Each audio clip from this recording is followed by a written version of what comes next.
votre matinale info sur Europe 1. L'édito politique. Bonjour Nicolas Bétou. Bonjour Dimitri. Anne Hidalgo a relancé hier son projet de rétrécissement des voies de circulation sur le périphérique parisien. Si c'est pas de la fuite en avant, ça y ressemble fortement depuis qu'elle a offert au Parti Socialiste le score épouvantable de 1,75% à la présidentielle. On a l'impression de retrouver à la tête de la mairie de Paris la Anne Hidalgo d'avant, mais en plus combative, en pire, disent déjà ses adversaires. Tout se passe comme si elle avait décidé d'accélérer sur tous les dossiers les plus clivants, les plus irritants pour tous ceux qui ne sont pas de son camp. Premier exemple, le périphérique parisien, cet anneau de 35 km qui est déjà surchargé une bonne partie du temps et que la maire anti-bagnole veut faire passer de 4 à 2 voies de circulation, plus une pour les vélos, les transports en commun et les taxis.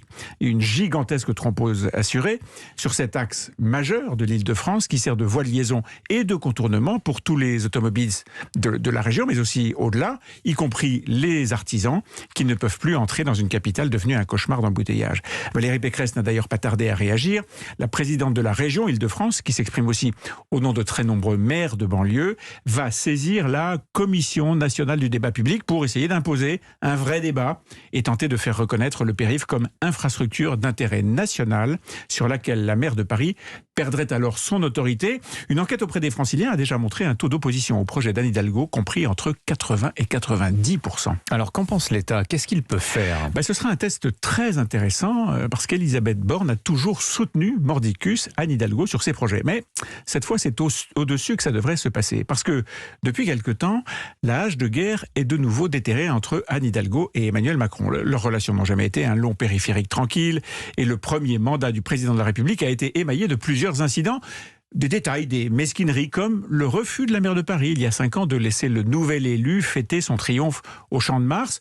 Il a pu y aller pour fêter sa réélection, mais cette fois, Anne Hidalgo lui a refusé l'illumination de la Tour Eiffel. Des mesquineries, je vous dis. Et puis il y a eu aussi des actions en justice, comme l'obligation imposée à Anne Hidalgo de faire respecter la loi sur les 35 heures par les agents de la ville de Paris, non pas pour qu'ils réduisent le temps de travail, mais pour qu'ils l'augmentent, puisqu'ils ne font qu'à peine 30 heures par semaine. Bref, petit à petit, tout ça a pris de l'ampleur. Alors concrètement, comment ça se manifeste? En particulier autour de dossiers de réaménagement de certains axes et de quartiers de la capitale. Principaux points de fixation, les Champs-Élysées et l'Arc de Triomphe, et puis la Tour Eiffel, le Champ de Mars et le Trocadéro, des lieux symboles, des sites connus mondialement et immédiatement identifiés à Paris, et que Anne Hidalgo veut soit carrément interdire à la circulation, soit redessiner pour en limiter l'accès. Tout ça pour créer des forêts urbaines, un concept aussi étrange que transporter la ville à la campagne, ou bien pour créer des espaces commerciaux et faire aussi rentrer des recettes dans les caisses de la ville.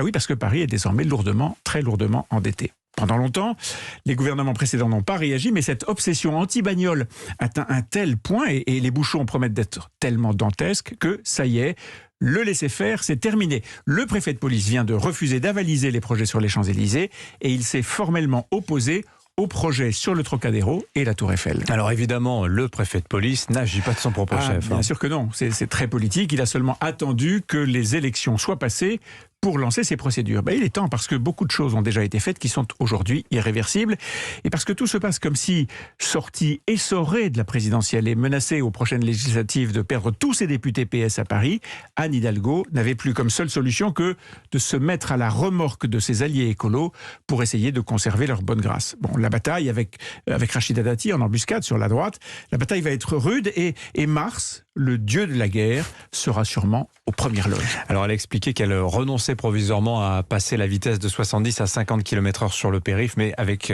comme objectif de se concentrer sur la transformation du périph' gris en périph' vert. C'est ça, et quand il n'y aura plus qu'une voie, c'est sûr qu'on ne roulera même pas à 15 à l'heure. Ça c'est sûr.